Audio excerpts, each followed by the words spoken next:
लड़की है। मैं आपको मोहब्बत था, मगर मैं आपसे बहुत सच्ची हूँ, मैंने आपको कभी कोई धोखा नहीं दिया। आपने ये फैसला खुशी से नहीं किया तो मैं अलिशबा को लेकर, और अगर ऐसा ही करना था तो आप इस घर में से वापस क्यों लेकर आए? जी बातें सोच। खुदसर ड्रामे में सारी जिंदगी शादमा ने साजिशें की। अब शादमा का बुरा वक्त शुरू हो गया। शादमा खुश थी कि इस आदमी से शादी करके वो बहुत खुश रहेगी।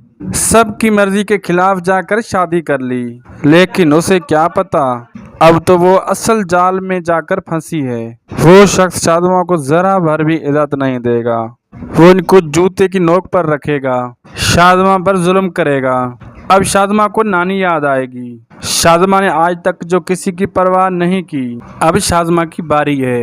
अब तो कुछ शादमा के साथ बुरा होता हुआ दिखाया जाना चाहिए। आप लोग इस बारे में क्या कहते हैं? कौन कौन चाहता है कि शादमा का बुरा अंजाम दिखाया जाए, और कौन कौन सोनिया और ज़ीशान को खुश देखना चाहता है? कमेंट बॉक्स में अपनी कीमती राय ज़रूर दीजिएगा। वीडियो अच्छी लगी तो लाइक कीजिए, दोस्तों से शेयर कीजिए। अल्लाह हाफिज़।